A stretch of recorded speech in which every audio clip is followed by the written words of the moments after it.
Good morning সবাইকে। দিদির রান্নাঘর ব্লগ চ্যানেলে সবাইকে স্বাগত। আজ সকাল সকাল চলে এসেছি।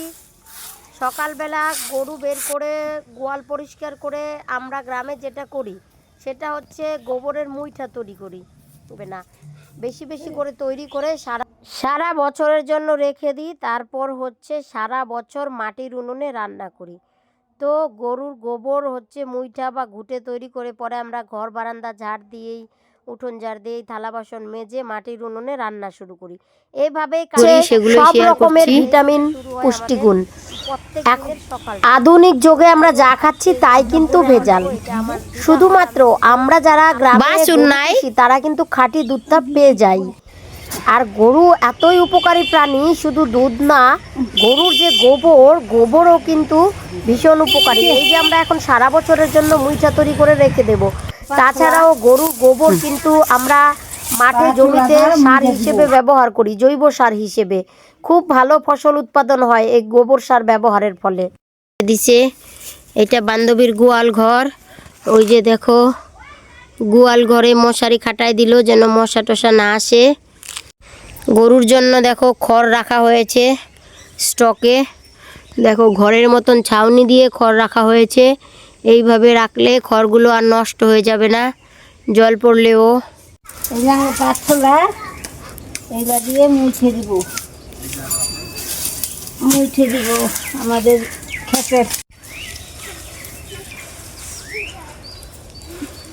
এই যে দেখেন আপনারা কেমনি আমি মুজে বানাই। এই শিল্পী বাগনু খাটো কইয়া আন্দাজ মতো সাইজ করে পাটশোলাগুলা ভেঙে নিতে হবে। ভেঙে নিছি দিব। এগুলো একটু একটু শুকায় গেছে না গো? এগুলা শুকায় গেছে, এগুলা লাগে আবার কাঁচা গুলা এখানে দিব।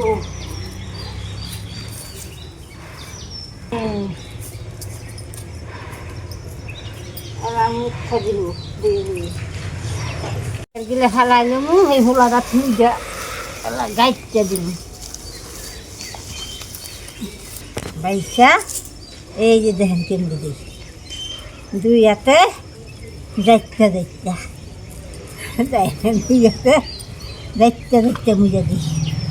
আমার দিদা হয়, কিন্তু আমি সবসময় ভালোবেসে বান্ধবী বলি, কখনো কখনো সুন্দরী বলে ডাকি। তো যাই হোক, এখন দুই বান্ধবী মিলে ঝটপট মুইঠাগুলো তৈরি করে ফেলি।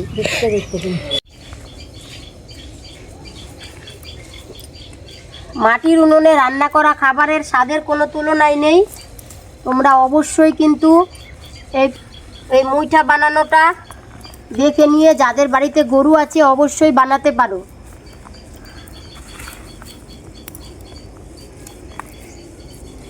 দেখো আমার একটা মুইঠা বানানো হয়ে গেল। এই যে শুকাইতে দিয়ে দিচ্ছি।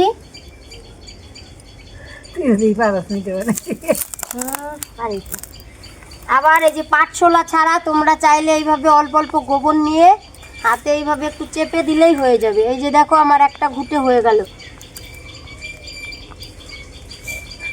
কোনো কাজ ছোট না, সব কাজ শিখে রাখলে কাজে দেয়। তোমরাও শিখে নাও। হারিয়ে যাওয়া গ্রাম বাংলার এই ঐতিহ্যবাহী কাজগুলো তোমাদের অবশ্যই কাজে লাগবে। যত ইন্ডাকশনে বা গ্যাস ওভেনে বা মাইক্রো ওভেনে রান্না করি না কেন, মাটির উনুনে রান্না করার স্বাদের কোনো তুলনাই নেই।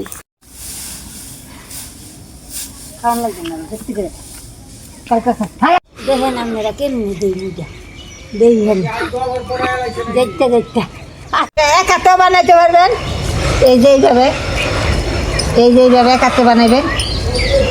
এই যে আপনারা এক হাতেও বানাইতে পারবেন, এই যে এক হাতেও পারবো। আমার আবার দুই হাতে ভালো।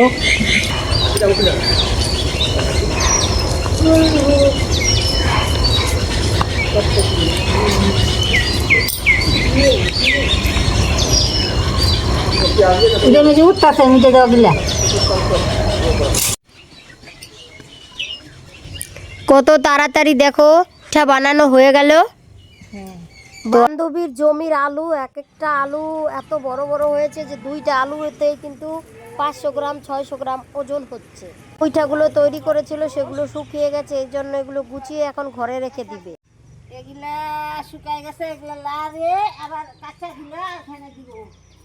বছর ধরে জ্বালানি হিসেবে ব্যবহার করব মাটির উনুনে। মাটির উনুন তৈরির পদ্ধতি আমার ইউটিউব চ্যানেল দিদির রান্নাঘর চ্যানেলে দেওয়া আছে, তোমরা চাইলে দেখে নিতে পারো বিভিন্ন রকমের মাটির উনুন তৈরির পদ্ধতি।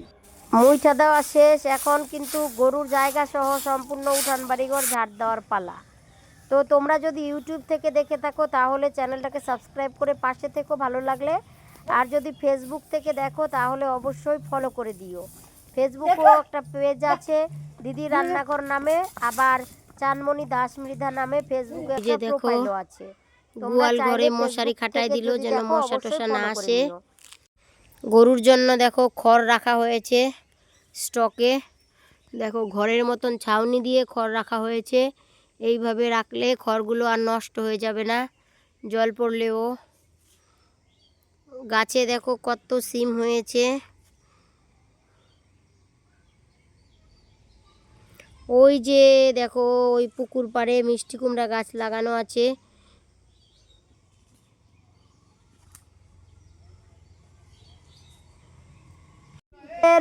সকালে রান্না বান্না হয়ে গেল আমাদের। দেখো এদিকে গরুর দুধ থেকে সর উঠাই, সেই সর থেকে আমরা খাঁটি ঘি তৈরি করি। সেই জন্য দুধ ভালো করে জাল করে সরটা দেখো তুলে রাখছি একটা বয়মে। এইভাবে যতদিন বয়মটা না ভরে ততদিন কিন্তু বয়মটা ভরবো। তারপরে কিভাবে আমরা সর তুলি, কিভাবে আমরা এই সর থেকে খাঁটি ঘি তৈরি করি, তার পদ্ধতি খুব তাড়াতাড়ি দিদির রান্নাঘর চ্যানেলে পেয়ে যাবে, তোমরা চাইলে অবশ্যই দেখে নিতে পারো। একটু বেলা হতেই বাড়িতে কিন্তু দেখো আমাদের অনেক রডের গাড়ি চলে আসছে, কারণ আজকে হচ্ছে ঘরের ভিত রাব ঢালাই হচ্ছে, তারপরেই ছাদের কাজ শুরু হয়ে যাবে। তো সেই জন্য কিন্তু ধীরে ধীরে সব রড, সিমেন্ট, ইট, বালি, গিট্টি এগুলো হচ্ছে স্টকে রাখা হচ্ছে। রড বেন্ডিং শুরু হয়ে যাবে ছাদের। আর এই যে ভিট আজকে রাব ঢালাই হবে, সেই জন্য ভিটটাকে দেখো আগে দরমুজ দিয়ে নেওয়া হচ্ছে। দরমুজ দিলে তারপরে মাটিটা ভালোভাবে বসবে। 3 দিন ধরে আগে জল দেওয়া হয়েছিল, আগের ভিডিওতে দেখিয়েছিলাম। মা এদিকে বিলের থেকে কাদা আনলো, এই কাদা দিয়ে মাটির উনুন বানাবো। যেহেতু আমাদের ঘর ভাঙা হয়েছে সেই জন্য একটা মাত্র উনুন আছে, আরও 2-1টা আজের উনুন বানাবো। এই উনুনগুলো কিভাবে বানাচ্ছি সব কিন্তু দিদির রান্নাঘর চ্যানেলে দেওয়া আছে, তোমরা চাইলে অবশ্যই দেখতে পারো। এই যে কালো কোট পরে মাথায় টুপি এই দাদাটা হচ্ছে মেন মিস্ত্রি। এই মিস্ত্রি দাদা কিন্তু আমাদের ঘরের কন্ট্রাক্ট নিয়েছে, ভীষণ ভালো কাজ করে। যেমন ভালো কাজ করে তেমন কিন্তু বাজেটটাও একদম ঠিকঠাক ধরে। তো তোমরা আশেপাশের থেকে ভিডিওটা দেখে থাকলে অবশ্যই এই মিস্ত্রি দাদাকে কিন্তু তোমরা দিয়ে তোমাদের ঘরের কাজ করাতে পারো, ভীষণ ভালো কাজ করে। তো দেখো ততক্ষণে কিন্তু আমাদের এদিকে ভিটটা রাব ঢালাই শুরু হয়ে যাচ্ছে। মিস্ত্রি দাদা বলেছে আগে ঘরের ভিট রাব ঢালাই করে তারপরে ছাদে রড বেন্ডিং করলে নাকি সুবিধা হবে, ভালো হবে, সেই জন্যই আর কি ভিট ঢালাই হচ্ছে, রাব ঢালাই আর কি। আজকে এই যে দেখছো ঘর হচ্ছে আমাদের, তোমাদের আশীর্বাদেই এটা সম্ভব হয়েছে। তো একটা সময় আমাদের কিন্তু কাঁচা বাড়ি ছিল, একদম চাটাইয়ের মলিবাসের বেড়া ছিল আর কি। আর অনেক সময় ঘরে কিন্তু জলও পড়তো। বহু কষ্টের পরে আজকে এতদিনে তোমাদের সকলের আশীর্বাদে আমাদের স্বপ্ন পূরণ হতে চলছে আর তৈরি হতে যাচ্ছে স্বপ্নের বাড়ি। তোমরা অবশ্যই আমাদের আশীর্বাদ করো যেন এই বাড়ি তৈরির কাজটা সম্পূর্ণটা সুস্থভাবে সম্পূর্ণ হয়। তাই আজকে এই বহুদিন কষ্টের পরে আমাদের আনন্দের মুহূর্তটা তোমাদের সাথে ভাগ করে নিচ্ছি। তোমাদের কেমন লাগছে অবশ্যই কমেন্টে জানিও। ভালো লাগলে চ্যানেলটাকে সাবস্ক্রাইব করে পাশে থেকে নতুন নতুন ভিডিও পেতে উৎসাহিত করো। এই যে মিস্ত্রি দাদাদের সাথে যে লেবার দাদারা কাজ করছে এরাও কিন্তু ভীষণ ভালো, একদম নিজেদের মতন করে কাজ করছে। কোনো কাজই ছোট না, মিস্ত্রি বা লেবার দাদা সবার কাজেরই কিন্তু যথাযোগ্য মূল্য আছে। আর প্রত্যেকের বহু কষ্টের ফলে তিল তিল করে গড়ে উঠবে কিন্তু আমাদের স্বপ্নের বাড়ি।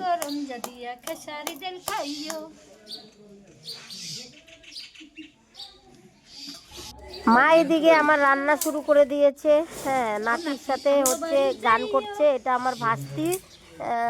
তো ভাস্তি আর মা দুজনে মিলে এদিকে রান্না করছে।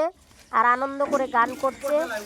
এই যে এটা আমার ভাই, দেখতে পাচ্ছ, এই ভাই আমার বাবা আর ভাইয়ের কঠোর পরিশ্রমের ফলে কিন্তু আজকে আমাদের স্বপ্নের বাড়িটা হচ্ছে আর কি, সফল হচ্ছে। লেবার দাদারা দেখো কত আনন্দের সাথে কাজ করছে। প্রত্যেকটা কাজের প্রতি আনন্দ, ইন্টারেস্ট না থাকলে কিন্তু কাজ ভালো হয় না। তো এই লেবার দাদাদের বা মিস্ত্রি দাদার কিন্তু ভীষণ আনন্দ উৎসাহের সাথেই কিন্তু পুরো কাজটা করে, আর একদম কম সময়ের মধ্যে কিন্তু বাড়িটা তৈরি করে দিচ্ছে, মানে ঘরটা তৈরি করে দিচ্ছে। কাজে কোনো ছুটিছাটা করে না, একদম রেগুলার কাজ করছে, আর তরতর করে আমাদের বাড়ি কিন্তু হয়ে যাচ্ছে। তোমরাও যদি এই মিস্ত্রি দাদাকে দিয়ে তোমাদের ঘর বা বাড়ির কাজ করাতে চাও তাহলে অবশ্যই কমেন্টে জানিও, তোমরা কিন্তু কন্ট্যাক্ট নাম্বারটা অবশ্যই পেয়ে যাবে। মিস্ত্রি দাদা কিন্তু একবারও বলেনি যে বলি যেন দাদা ভালো কাজ করে, কিন্তু এটা আমি আমার ভাবনার থেকেই বলছি। আমি নিজেই দেখছি যে দাদা ভীষণ ভালো কাজ করে, সেই জন্যই আমি বললাম, কারণ কাজটাও খুব ভালো হচ্ছে আর একদম ঝটপট হয়ে যাচ্ছে, ফেলেও রাখছে না। তাই তোমাদেরও বলছি, তোমাদেরও যদি এরকম ঘর তৈরির প্রয়োজন হয় তাহলে মিস্ত্রি দাদার সাথে কন্ট্যাক্ট করতে পারো। অনেক বড় বড় কাজ কিন্তু খুব সুন্দরভাবে করে, আর একদম কম সময়ের মধ্যে, কম বাজেটের মধ্যে কিন্তু হয়ে যায়, কেউ ঠকবে না। দুপুর গড়িয়ে বিকেল হয়ে গেল, তো রাস্তায় কিন্তু মিছিল বেরিয়েছিল আমাদের গ্রামের দাদা, কাকু, ভাই সবাই মিলে। তো দারুণ লাগছিল দেখতে, দেখার মতো। তো আজকের ব্লগ ভিডিওটা তোমাদের কেমন লেগেছে অবশ্যই কমেন্টে জানিও। প্রতি বছরের ন্যায় এই বছরেও ভারত মাতার বীর সন্তান নেতাজি সুভাষচন্দ্র বসুর জন্মতিথি। এই পূর্ণতিথি উপলক্ষে রাষ্ট্রীয় স্বয়ংসেবক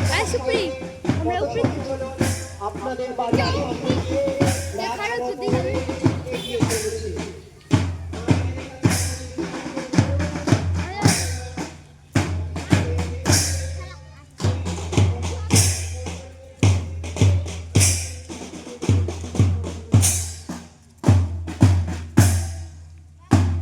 আজকের মতো ভিডিওটা এখানেই শেষ করব, দেখা হবে পরের ভিডিওতে। ততক্ষণের জন্য তোমরা সকলেই ভালো থেকো, সুস্থ থেকো, টাটা। তার সঙ্গে আরও একটু বলে রাখছি, আমাদের এই গ্রামের পরিবেশ তোমাদের কেমন লেগেছে, আর কারা কারা গ্রামে বাস করো অবশ্যই কমেন্টে জানিও। যারা শহরে বাস করে তারাও মানুষ, আমরা যারা গ্রামে বাস করি তারাও মানুষ। তফাৎটা শুধু এটাই যে আমরা যারা গ্রামে বাস করি তারা প্রাণ খুলে বাঁচতে পারি, আর শহরে সারা দিন গাড়ি ঘোড়ার একদম হচ্ছে আওয়াজ, তীব্র আওয়াজ, অনেক সময় মনে হয় যেন প্রাণ হাঁপিয়ে যায়, এই আর কি ব্যাপার।